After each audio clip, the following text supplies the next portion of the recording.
It's a pact viewed as a political and an economic prize amid global trade tensions unleashed, in fact, by US President Donald Trump. The cabinet has approved the free trade agreement, or the FTA, between India and the UK. In fact, it will be signed in London on the 24th July as per NDTV's sources. Now, the pact, officially called as the Comprehensive Economic and Trade Agreement, will in fact be signed during PM Modi's visit to London.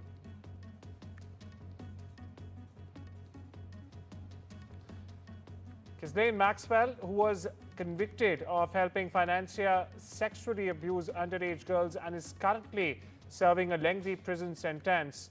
If Maxwell has information about anyone who has committed crimes against victims, the FBI and the DOJ will hear what she has to say. Deputy Attorney General Todd Blanche said this in a post on social media platform X, adding that President Donald Trump has told us to release all credible evidence. A lawyer for Maxwell has confirmed that there have been discussions with the government.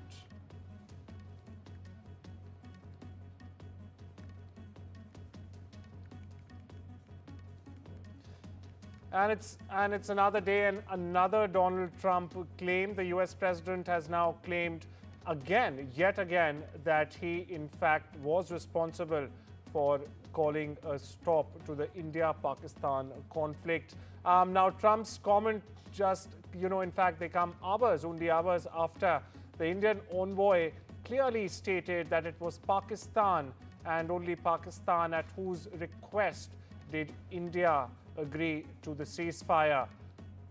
Listen in to the bite of the Indian envoy at the UNSC. Recently, consequent to the gruesome terrorist attack in Pahalgam, Jammu and Kashmir, on 22nd April 2025, that led to the killing of 26 innocent tourists, and based on the Council statement of 25th April, where members of the Security Council underlined the need to hold perpetrators, organizers, financiers, and sponsors of this reprehensible act of terrorism accountable and bring them to justice, India launched Operation Sindoor, targeting terrorist camps in Pakistan and Pakistan-occupied Jammu and Kashmir, which was focused, measured, and non-escalatory in nature.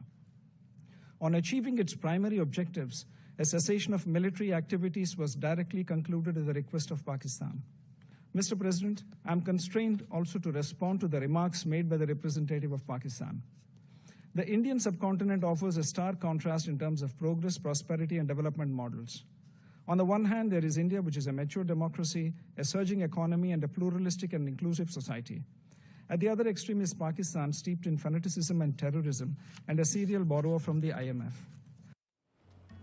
Well, my colleague Mohammad Ghazali joins us for more on this. Ghazali, you heard the Indian envoy to UNSC there, and we also know about what Trump has again reiterated. Where do you see this headed? And also, we are getting information that the US administration is in fact meeting the Pakistani administration on Friday. Are there any dots here that need to be connected? See, we know US has its own interests in siding with Pakistan when it comes to strategically start its operations either in Afghanistan or Iran or to counter China. And we also know that how Mr. Trump also harbors its ambitions to have his ambitions to be awarded Nobel Peace Prize. He has been obviously been nominated by two strange politicians, one Asim Munir from Pakistan, and another Benjamin Netanyahu. But India has always maintained its stand that whenever it comes to the dispute or conflict with Kashmir, with Pakistan, it is going to be resolved by the two countries itself, and India doesn't need any mediator. So this was the case even when the Operation Sindoor was launched by India. And Indian envoy made it very clear that it was Pakistan which had requested India sort of to bring down all the hostilities, and there was no role of the United States as being claimed by Mr. Trump, that he sort of gave a bait of trade, that he won't have trade with either India or Pakistan, and that is why the Operation Sindoor came to an end. But that has been categorically rejected by our External Affairs Minister as well as the government of India on multiple occasions, that US had no role to play when it came to bringing down hostilities between the two countries. Also, we've got breaking updates coming in that PM Modi is in fact planning for his visit to the UK which will also be followed by the Maldives. Remember, the PM is being called for the Maldivian National Day celebrations in the Maldives. And before that, on the 24th of July, viewers, which in fact happens to be tomorrow, that's Thursday, the PM is also expected to sign the FTA, the long-awaited FTA, with the UK government. And here on your screens are live shots. There you see the PM emplaining. My colleague Mohammed Ghazali remains with us. Ghazali, can you underline the PM's itinerary and, more importantly, what all deals, apart from the UK FTA that we of course discussed, are on the anvil here? See, obviously the UK FTA would be the highlight of this particular visit by the Prime Minister, which is going to be his fourth visit to United Kingdom after being the Prime Minister of India for the third term. In the last 3 terms, this will be the fourth visit to United Kingdom. And FTA, obviously, which has started off the talks and negotiations, which has started off back in 2022. It's been 3 years since the negotiations were going on. Multiple rounds of talks were held between the Trade and Commerce Ministry of India and their counterpart in United Kingdom. But the focus should not be taken away from the fact that India is also going to talk about some financial frauds who have escaped from India and have taken a safe haven in United Kingdom. Also the issue of Khalistani extremists, because earlier this year when our External Affairs Minister was in United Kingdom, he was he was attending one of the programs in one of the leading think tanks there, and while he was entering into the premises of that think tank to attend that program, his convoy was attacked by the Khalistani extremists. And since then, United Kingdom has not taken any concrete measures and steps. And we all know that how in the past multiple years we have seen that how these elements have been raising slogans, have been threatening our diplomats. They have been protesting outside the Indian High Commission in London. And despite repeated sort of India raising it with their British counterparts that how these elements needs to be reined, UK has not done enough. And they have not even responded to the way India was expecting it to be. And the last incident was something which has certainly raised a lot of eyebrows from the Indian diplomats here, that how could a visiting foreign minister on an official visit in UK could be attacked, or his security was sort of compromised the way these extremists had attacked his convoy, his car over there. So these 2 issues, besides the trade deal, besides showing that how India and UK will collaborate and coordinate in different sectors, be it clean energy, tech sector, our students studying in UK, a lot of UK universities are opening their campuses in India. These side-by-side trade talks will continue, but the focus Absolutely will also right. be on checking these elements as well. Absolutely right. Thanks for unpacking the visit for us, Ghazali. Of course, a lot to look forward there. Now, shifting gears, but staying with India. Now, viewers, the strength of the Indian passport dropped 5 spots last year. But this year, it has made the largest jump by climbing 8 places. That's correct. It has climbed from the 85th place to the 77th place now. This is according to the Henley Passport Index 2025. That, in fact, was unveiled on the 22nd of July, that's Tuesday. Now, the report ranks all the world's passports based on the number of destinations their holders can enter without a prior visa. Now, currently, India has visa-free or visa-on-arrival access to 59 destinations across the world. Malaysia, Indonesia, the Maldives and Thailand are some countries that offer visa-free access to Indian passport holders. Meanwhile, countries like Sri Lanka, Macau, Myanmar, etc. also offer visa-on-arrival services. Now, the latest insights from the Henley Passport Index reveal a significant transformation in mobility across the globe, also within the Asian countries taking the lead. My colleague Vishal Vivek explains. This is India's biggest leap as far as the index of the rankings of the global passports are concerned. So India has climbed 8 spots on the global index published by Henley, as you mentioned earlier. Earlier, India was ranked 85th, and now it's moved to the 77th spot. This comes after, a few months ago, India had dropped in the ranking. So this is a welcome news. And this means visa-free entry to 59 countries.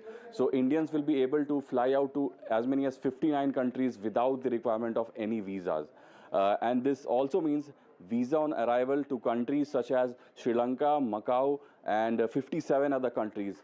Both Sri Lanka and Macau are some of the most important tourist destinations in Asia. So that's a shot in the arm for both tourism in those countries and also Indians who want to travel to those countries.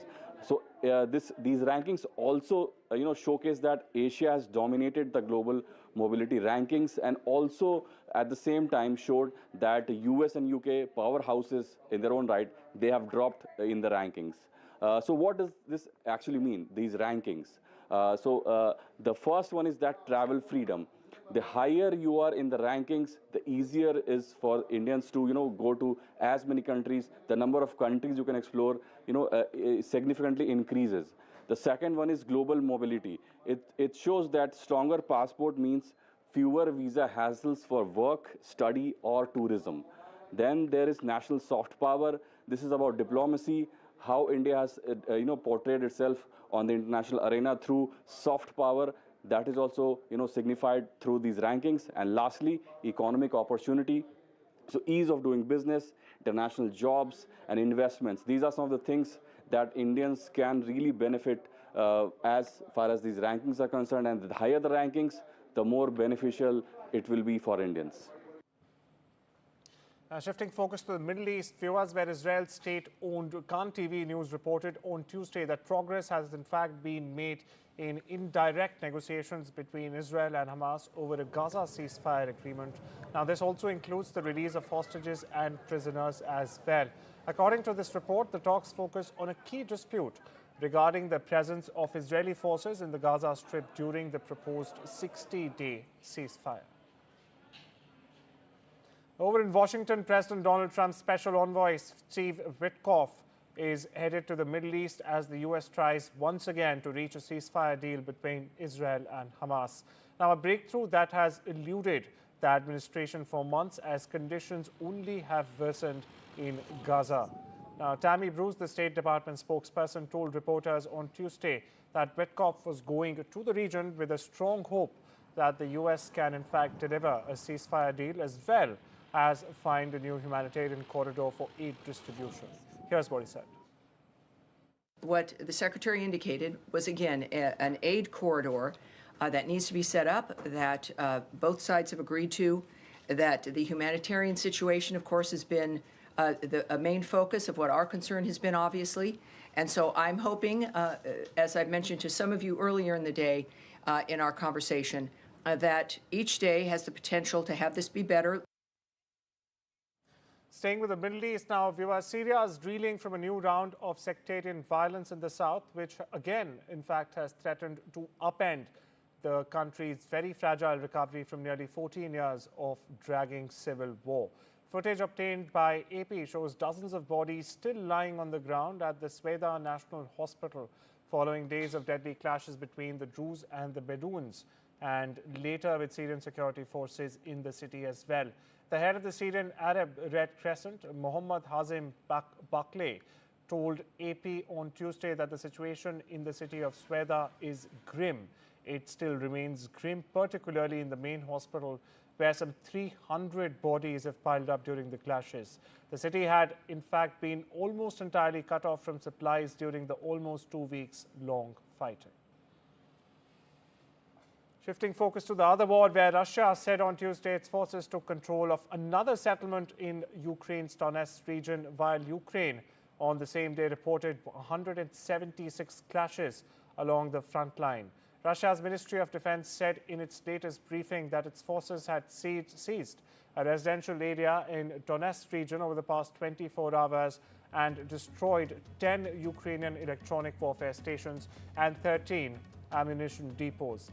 Meanwhile, on the same day, the General Staff of the Ukrainian Armed Forces said in its battlefield updates that 176 clashes had in fact occurred along the front lines in the past 24 hours. Also, Ukrainian forces targeted concentrations of Russian personnel, weapons, military equipment, and missile artillery units, and they continue to engage Russian troops in the northern Kirk's direction, the Ukrainian side has said in a statement. Staying with the Russia-Ukraine conflict, where the new round of peace talks between Russia and Ukraine due to take place in Istanbul on Wednesday are just a performance for one spectator for Trump, according to Ukrainian analysts. Now, Zelensky has meanwhile announced that the Secretary of the National Security and Defense Council, Rustem Umerov, will lead the Ukrainian delegation at the talks. They will be focused on prisoner exchanges, deported children, and possibly a ceasefire. Meanwhile, Ukrainian experts opine that the focus of the talks to fall on more prisoner exchanges as priority for Ukraine. Meanwhile, US President Donald Trump has suggested that he might visit China in quote-unquote not too distant future. Now, this comes following an invite from Xi Jinping as the superpowers gear up for fresh trade talks. Meanwhile, Washington has softened its approach towards Beijing in recent weeks. The US Treasury Secretary also said that negotiations in Stockholm next week will likely be aimed at extending a US-China trade truce beyond the 12th of August. Trump had in fact adopted a more conciliatory tone towards Beijing to secure a trade deal and an in-person summit with Xi, which analysts predict could take place during the APEC summit in South Korea as soon as this fall. Meanwhile, Trump's toned-down approach, though, has ranked some China hawks in Washington. Staying with the US, where Coca-Cola has said it plans to launch a beverage for the US market with cane sugar instead of high fructose corn syrup. Now, the announcement, which comes as the company reports second quarter earnings, follows a social media post by none other than President Donald Trump last week, claiming that he had persuaded the company to use real cane sugar in its US cola. Now, the company, or Coke, said the new product will use cane sugar produced in the US and will expand its product range as well. Over in Europe, Athens residents and tourists crowded beaches on Tuesday, as you see that on your screens right now. This as temperatures crept up across the country. Elsewhere in Greece, a major forest fire has also broken out, and authorities have in fact ordered several villages near Kornet, the village west of Athens, to in fact evacuate. There are no immediate reports of any casualties. Meanwhile, weather conditions are particularly tough for the 180 firefighters at the scene. Meanwhile, an intense and prolonged heat wave has been forecast in the upcoming days, with temperatures expected to reach up to 44 degrees Celsius in some parts of the Western European country. Now, this is according to the National Observatory of Athens. Here's more. Αλλά εδώ με πολλά νερά, πολλά υγρά, τα σώσαμε λιγάκι δηλαδή και οι βουτίες στη θάλασσα είναι το καλύτερο. Για μένα τουλάχιστον είναι το καλύτερο και το συνιστώ σε όλους. With that, it's time to slip into a short break. Much more on the other side.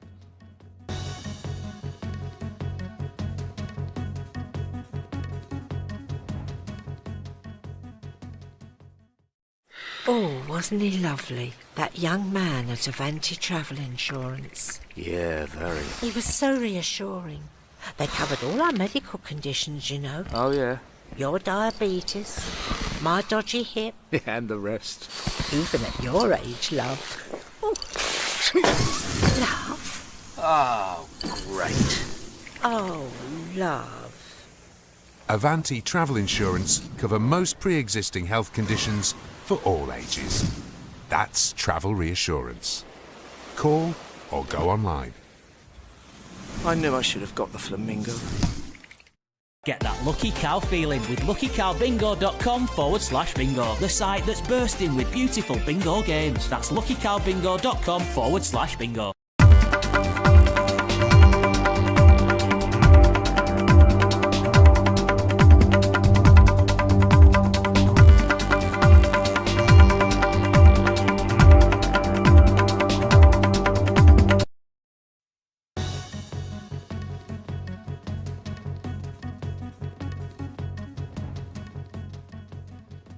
Welcome back. You're watching The World Report. Now, news from the world of business, where US President Donald Trump says the US, or Washington in this case, has rather agreed to a massive trade deal with Japan, one of the country's largest trading partners. Now, the plan would result in Japan investing around $550 billion into the US and paying a 15% reciprocal tariff, Trump said in a post on social media. Now, he also added that Japan would in fact open its economy to the US goods, including cars, trucks, rice, and even certain agri products. Meanwhile, Japan's chief trade negotiator Ryoshi Akizawa has said in a Facebook post that he had visited the White House with the hashtag mission accomplished. Across the border, with an August 1st deadline looming, Canadian Prime Minister Mark Carney has called trade negotiations with Washington complex and has said, "We will agree to a deal if there's one on the table that is in the best interest of Canadians." Now, Carney spoke to reporters after a meeting with provincial premiers in Ontario, saying, "We'll use all the time necessary and agree to something that's in fact in the interest of Canadians if that's available." Here's more. Our phone is ringing off the hook from other countries who want to do more with Canada. I've had over 80 bilaterals with world leaders since I became Prime Minister. A number of those premiers have been on major trade missions. We have other things to do, and so we're going to focus more and more of our time on those positive aspects going forward. The US Olympic and Paralympic Committee has effectively barred transgender women from competing in women's sports, telling the federations overseeing swimming, athletics, and other sports it has an obligation to comply with an executive order issued by President Donald Trump. Now, viewers, he was the Prince of Darkness, but Ozzy Osbourne showed us the light with heart chaos and an unforgettable sound. Now, the godfather of heavy metal has taken his final bow. We leave you with this look back at the man behind the music. Mama, I'm coming home. The words that once echoed across arenas now echo in our hearts as the world says goodbye to Ozzy Osbourne. The Prince of Darkness, the godfather of heavy metal, and an unlikely icon of heart, humor, and grit, who passed away on July 22nd at the age of 76. Just weeks ago, Ozzy sat beneath a back-top throne in Birmingham, surrounded by the thunder of 40,000 fans. It was his final bow, fittingly titled Back to the Beginning. And oh, how far he came. From biting bats to breaking barriers, turning pain into poetry and noise into legacy. "I'm going off the rails on a crazy train," he once howled, and wasn't he ever? But behind the screams and spectacle was a man who embraced darkness to show us the light. Struggling with Parkinson's, nearly paralyzed, Ozzy still gave us everything in those final 9 songs, including Iron Man, Mr. Crowley, and the anthem of rebellion, Paranoid. More than a musician, Ozzy was a mirror, reflecting our wildest selves, our broken selves, our hope. He reminded generations that maybe it's not too late to learn how to love and forget how to hate. His last Instagram post was also a nod to beginnings. A silent goodbye from a man who was never silent and always unforgettable. So tonight, we don't mourn just a rock star. We remember a fighter, a father, a flawed and fearless legend. And as his music plays on, we take this moment to ask, what are we doing with the time we have? Because if Ozzy taught us anything, it's this: you can't kill rock and roll, it's here to stay. And now, as he joins the great gig in the sky, Mama is coming home.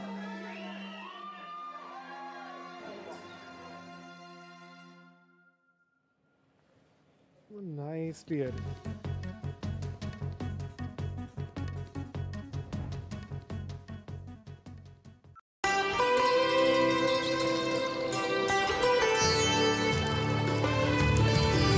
Sometimes it's the little things that remind us of them.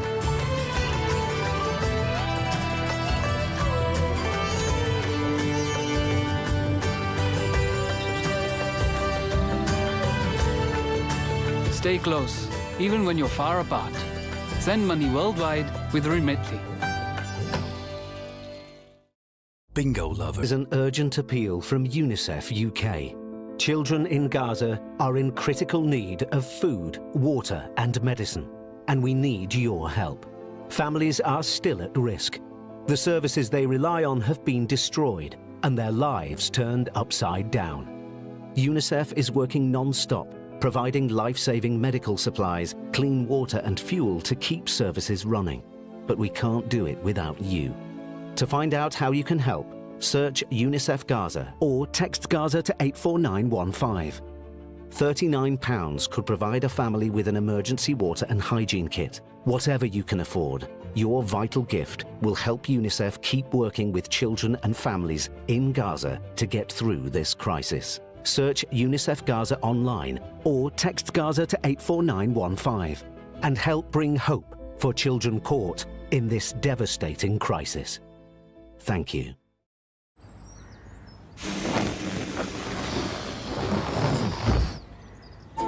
Save money on your travel insurance when you've just used Confused.com.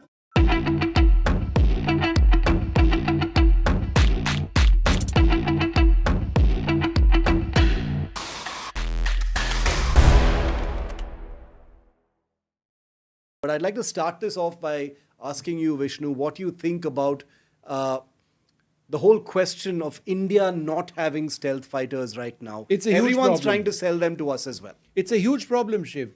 Let's face it, in as much as we love the Rafale aircraft and the Indian Air Force is completely vouching for it, perhaps they'd like more than 100 more. The Indian Navy has just gotten into an order for 26 Rafale M aircraft. There is a generation gap between the Rafale and the stealth. There is a good reason why a stealth platform is called a 5th generation aircraft and a Rafale is a 4th or 4.5 generation aircraft, and that is low observability. So in as much as the Rafale has brilliant sensors, both in terms of its radar, its defensive suite, its electronic warfare suite, its towed array decoy system, it is not typically a low observability platform in quite the same manner in which a stealth aircraft is. Its design form is different. And therefore, if Pakistan does have low observable aircraft, which would be the J-35, in fact, the first ones might even start entering service or coming into the PAF ahead of entering service at some time this year, then India is in trouble. So Why? this year? Wow. Yeah. Okay. The first could actually start coming in this year. They're really pushing for it. And they've gotten apparently into some agreement with the Chinese to ensure that the funding is done on very loose and terms favorable to Pakistan, as has been in the case in the past. If Pakistan starts acquiring low platforms which are low observable, in other words, stealth platforms, then that's an additional headache for the Indian Air Force, because tracking stealth aircraft requires a certain specialization. It's much more difficult. The time that you have to actually engage a potential stealth target is reduced greatly, and therefore, it's a problem. In today's interconnected world, India's voice is more crucial than ever. When India speaks, the world listens. At NDTV World, we are that voice, bringing you intelligent and insightful news from India and beyond.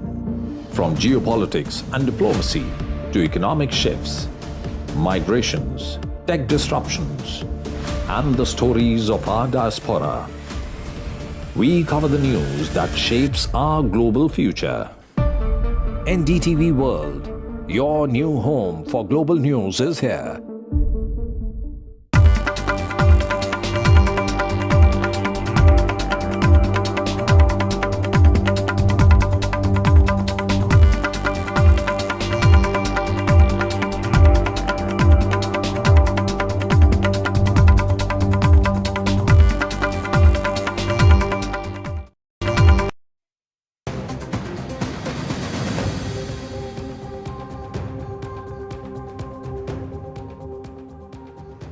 Hello and welcome. You're watching India Global. I'm Gauri Dwivedi. This is your show that gets you all the big stories that matter to the global Indian. As always, we start the headlines, tell you the top stories that we're tracking on the show. First, it's Namaste London as Prime Minister Modi embarks on a landmark UK visit. India-UK free trade agreement is set to be signed even as India is set to raise some of its most important issues regarding Khalistani terror and fugitives that are wanted by India.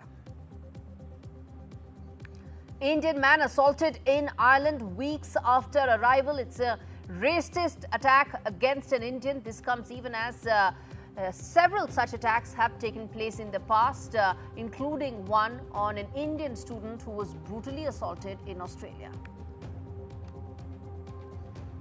Indian passport sees highest climb on the global index. India climbs 8 spots at the Henley Passport Index 2025. Visa-free or visa on arrival entry now to 59 destinations to Indian passport holders.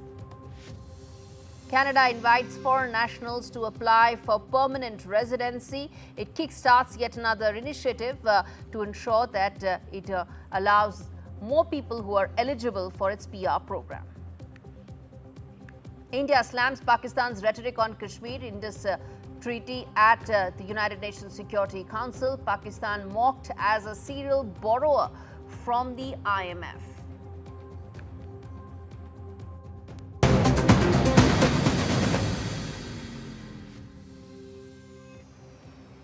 Viewers, our top story on the show, Prime Minister Modi has embarked on a landmark visit to the UK, where he'll be visiting the UK to sign a landmark free trade agreement between the two countries that is expected to double bilateral trade from the current $60-odd billion to as high as $120 billion in the next 5 years. This is Prime Minister Modi's 4th visit to the UK.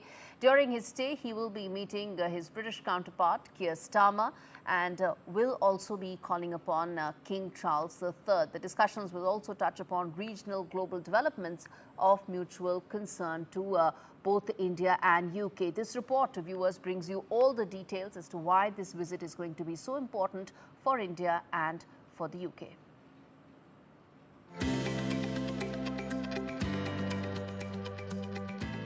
A whirlwind 4-day visit with 2 strategic pit stops. Prime Minister Narendra Modi travels to the UK and Maldives from July 23rd to the 26th, blending trade diplomacy with geopolitical recalibration. In London, Prime Minister Modi will sign a landmark India-UK free trade agreement, the first major post-Brexit deal for Britain and a big-ticket win for Indian exporters. The pact slashes tariffs on 99% of Indian goods headed to the UK, while opening India's booming market to British cars, whiskey and more. 3 years of back and forth and now the ink on paper. The FTA promises to turbocharge bilateral trade and deepen the economic embrace between New Delhi and London. Beyond commerce, this visit signals stronger strategic alignment from cybersecurity to climate action and a shared vision for an open Indo-Pacific. From London, Prime Minister Modi heads to Male. He'll be the chief guest at the Maldives' 60th National Day, a symbolic gesture but one steeped in political meaning. This marks his first visit under President Mohammad Muizzu and the first since rocky diplomatic waters stirred by the India Out campaign and the island nation's pivot towards China. Once hailed as the cornerstone of India's neighbourhood-first policy, ties with Male hit turbulence. Now Prime Minister Modi's trip is being seen as a reset, a chance to rebuild trust, reaffirm maritime cooperation, and re-anchor India's strategic footprint in the Indian Ocean. President Muizzu's visit to India last year hinted at a thaw. Modi's presence now sends a strong message that despite differences, diplomacy endures. With Ridhima Kedia, Gargi Rawat for NDTV World. All right, Radhika joins us live on the broadcast. Radhika, it's going to be an important visit for India and for UK as well. There's lots lined up on the agenda, everything from trade to strategic ties on the table. Walk us through what could be the highlights of this visit. Thanks, Gauri. The Prime Minister of India, Mr. Modi, is landing at 7:45 p.m. local time in the UK. And it's likely to be a little over 24 hours, a very short trip, but a very significant and a very busy trip nonetheless. There will be a brief meeting with some community members just tonight before Mr. Modi can get some rest, before a very busy 24th of July, which is likely to be historic for both the UK and for India.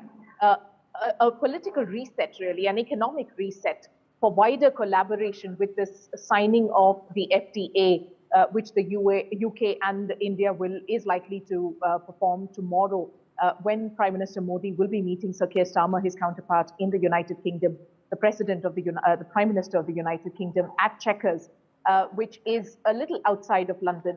So that's where the meeting is likely to take place for over 2 hours. And like you rightly pointed, the highlight of this trip is going to be the free trade agreement and the signing of that deal to make that effective from as early as 2026, after a long series of negotiations that India has had with the United Kingdom, perhaps the longest in the history of the United Kingdom by any country, where the India is seen as one that did some tough negotiations on a variety of issues, including tariffs, including rights for temporary workers of India coming to the United States, contribute to their economy, but other topics on bilateral trade, as well as trying to get certain economic offenders back in the UK, back in India, who are at the moment in the UK, and extremists and terrorism also likely to be on the agenda, and as they share a cup of tea.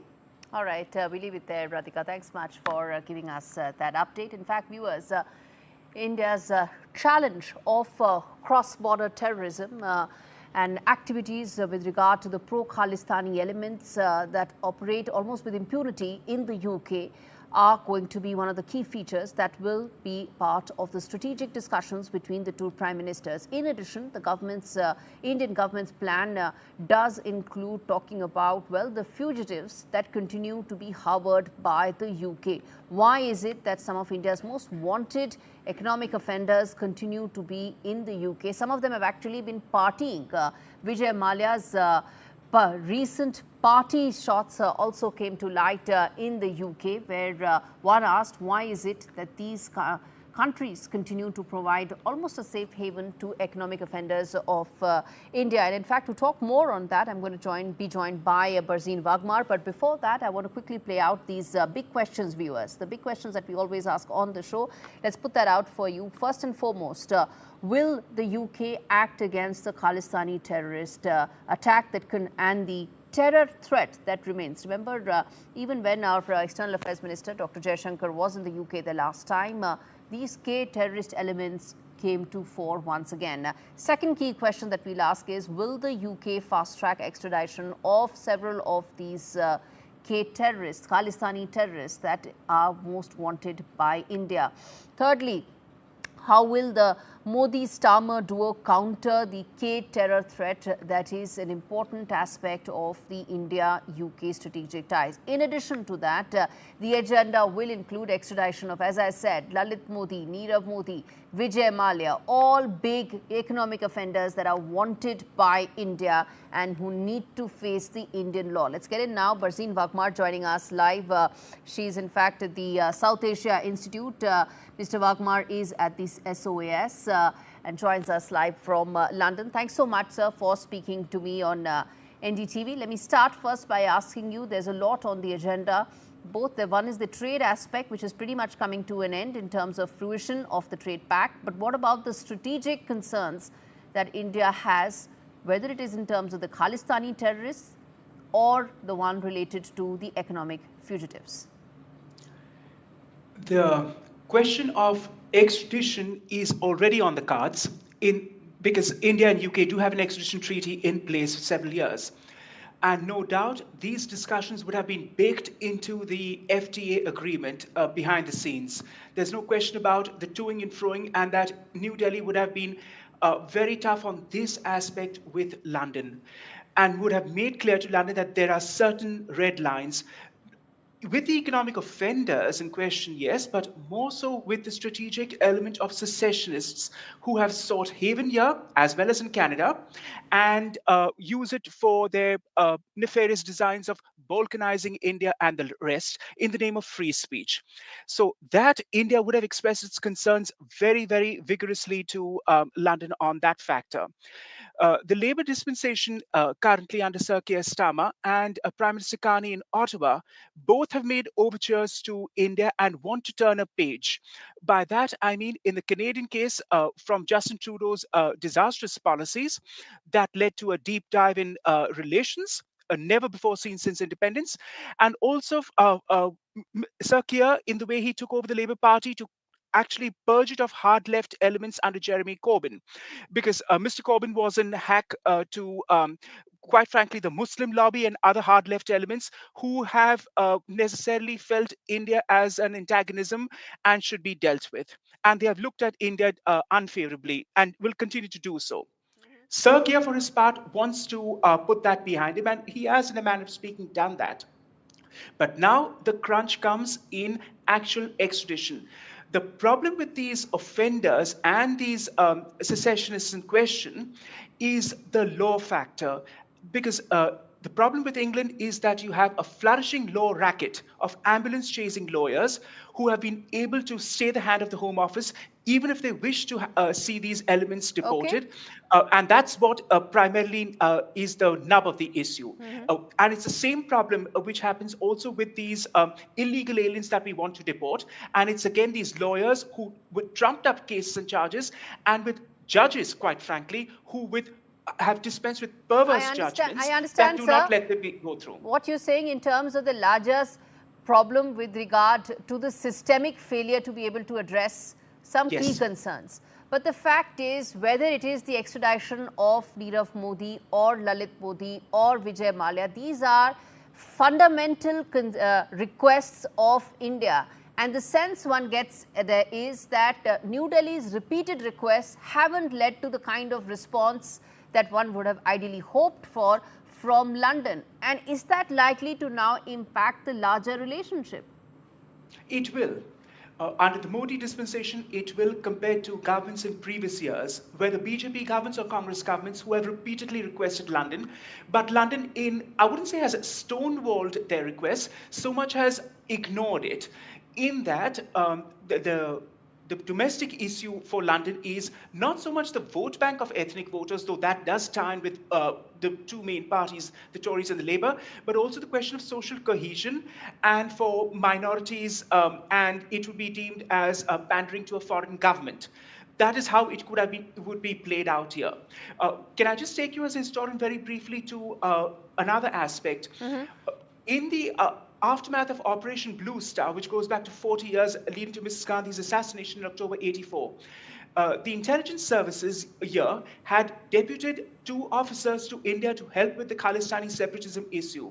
And that was discovered after 30 years when government official papers were declassified.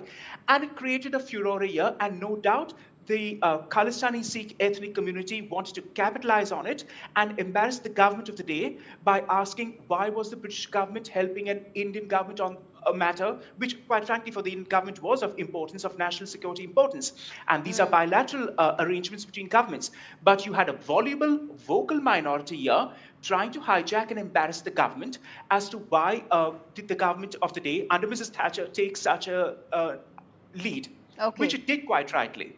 So that's how these things get played off. There are these elements. There is the vote factor. Yes. There is also the question of social media, which amplifies all this, and the lawyers who are always the sticking problem. That has been an issue with economic offenders, with secessionists, and also with these political elements, not just which India faces, mind you, which of course with the Khalistan angle you have, but also the Gulf countries who have repeatedly requested London to put a clamp on Islamists here. And that has not been very effectively done. All right, I'm going to leave it there, sir. Thanks much for speaking to me on India Global, on a story that we're going to keep revisiting as we cover Prime Minister Modi's landmark visit to the UK. Well, viewers, as far as the bottom line here is concerned, well, UK cannot afford to be the safe haven anymore when it comes to either harboring Khalistani terrorists or harboring economic fugitives. It's been too long and too many times that India has made those requests, and for the UK to build on this relationship, it needs to act. Yes, the trade relationship is growing. It is growing at a rapid pace, and that also is something that the UK itself needs. UK is an economy that's slowing. It needs to partner with an economic growth engine like India, and which is why the trade pact is a win-win. But for this relationship to really prosper, Samar needs to now address some of the core concerns that New Delhi has. And it first needs to act against the Khalistani terrorist elements that it has been harboring for too long in the garb of freedom of speech and freedom of expression. All right, viewers, turning attention now to the other story that we are tracking, which is India's strong rebuttal against Pakistan and its renewed attempt to internationalize the Kashmir issue. It's the same rant that Pakistan has been saying again and again and again. It has raised objections over the Indus Water Treaty at the UN Security Council, well, all of which was completely rejected by India and India's permanent representative, Ambassador Harish, who called out Pakistan's duplicity on the issue of terrorism and international peace, slammed Pakistan as a serial borrower from the IMF, adding that Pakistan is so steeped in fanaticism and terrorism that nobody in the Committee of Nations can now afford to have any sane dialogue with Pakistan. Listen in to what Ambassador Harish said when he tore into Pakistan's argument and baseless claims that Islamabad was making in the United Nations. Recently, consequent to the gruesome terrorist attack in Pahalgam, Jammu and Kashmir, on 22nd April 2025, that led to the killing of 26 innocent tourists, and based on the Council statement of 25th April, where members of the Security Council underlined the need to hold perpetrators, organizers, financiers, and sponsors of this reprehensible act of terrorism accountable and bring them to justice, India launched Operation Sindoor, targeting terrorist camps in Pakistan and Pakistan-occupied Jammu and Kashmir, which was focused, measured, and non-escalatory in nature. On achieving its primary objectives, a cessation of military activities was directly concluded at the request of Pakistan. Mr. President, I am constrained also to respond to the remarks made by the representative of Pakistan. The Indian subcontinent offers a stark contrast in terms of progress, prosperity, and development models. On the one hand, there is India, which is a mature democracy, a surging economy, and a pluralistic and inclusive society. At the other extreme is Pakistan, steeped in fanaticism and terrorism, and a serial borrower from the IMF. Turning attention now to Bangladesh, where India has dispatched a team of burn specialist doctors and nurses to Dhaka to treat those injured in the military jet crash that took place. The team will assess the condition of patients, provide recommendations for further treatment and also specialized care if it's needed in India. Depending on this preliminary assessment, additional medical teams may also be sent by India to Dhaka. Now, viewers, at least 31 people, including 25 children, were killed when a military jet crashed into the Milestone School and College in Uttara area of Bangladesh. This was near Dhaka. In fact, most injuries in the crash resulted from burns. And remember, this was a Chinese-made jet that Bangladesh was using. And I want to now play out this ground report that has been filed by Beton Biplab, who tells us what really is the situation right now on ground. In the history of Bangladesh, Air Force fighter jet crash on Milestone School and College campus in Dhaka's Uttara area is the worst aviation tragedy. The health officials confirmed today's morning that the death toll risen to 32 and 165 others is in critical conditions. Unfortunately, 29 innocent students are dead and 2 teachers of that school and 1 was pilot of crashed aircraft. The bodies, 26 victims, have been handed over to their family. Many families took their loved ones' bodies back to their home districts. Among 32, the bodies of 6 not yet been identified. Dr. said DNA sample is required to identify them. And right now, I'm staying in front of Institute of Burn and Plastic Surgery Unit under Dhaka Medical College Hospital. And you know, already India and Singapore has extended their medical support to Bangladesh. And despite all of these are several number of students still missing. Batan Biplab, NDTV, Dhaka. All right, viewers, a quick break. We return on the other side with lots more at India Global. Stay with us.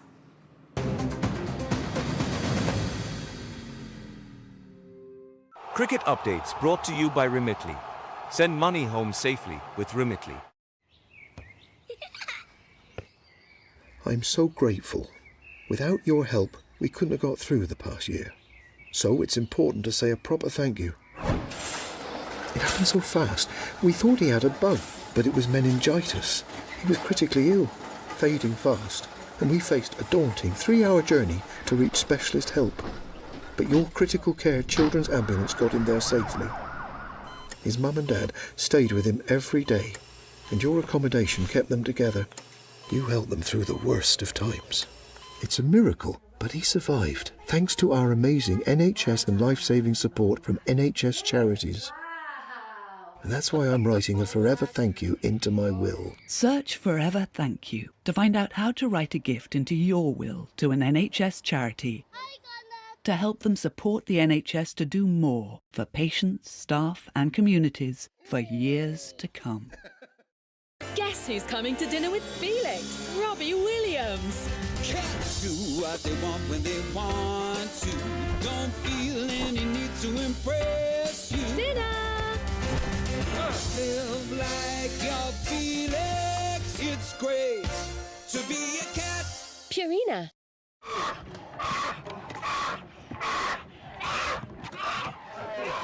This baby bear is terrified. Torn from her mother's paws at a tender age.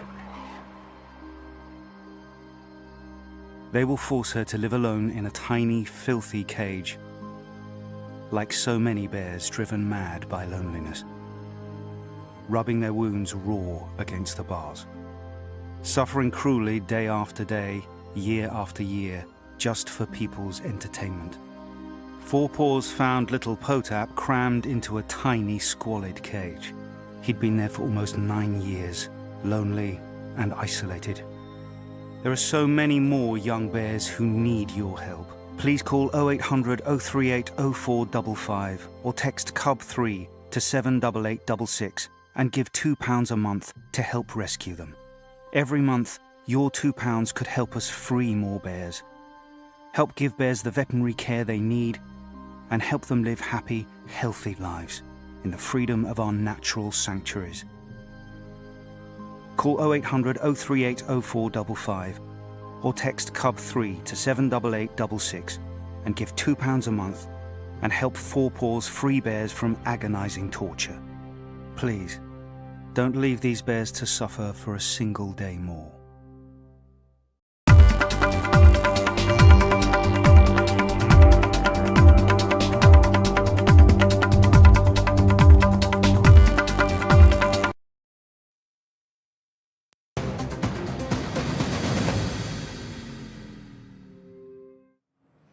An Indian citizen in his 40s was violently assaulted and partially stripped by a group of attackers in Dublin on Saturday. Photographs show him bleeding profusely with injuries on his face, arms and legs. Viewers, this is a racist attack that an Indian was subjected to in Ireland. Then the Indian was taken to the hospital nearby for treatment in the evening, and then it seems that an investigation has been opened into this case. Now, Indian ambassador to Ireland, Akhilesh Mishra, has questioned, condemned the incident, saying that how can an alleged assault cause such horrible injury and bleeding? Of course, because this is motivated, this is targeted, where Indians are being targeted in what is probably a reprehensible racist attack that has come to light, viewers. This isn't the first. Several instances of Indians being attacked due to racist and due to racism and hatred, but this one is the latest that has come to light. Well, viewers, he was the Prince of Darkness, but Ozzy Osbourne showed us the light with heart, chaos and unforgettable sound. Now the godfather of heavy metal has taken his final bow. We leave you with this look back at the man behind the music.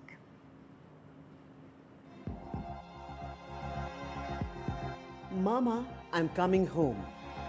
The words that once echoed across arenas now echo in our hearts as the world says goodbye to Ozzy Osbourne. The Prince of Darkness, the godfather of heavy metal, and an unlikely icon of heart, humor, and grit, who passed away on July 22nd at the age of 76.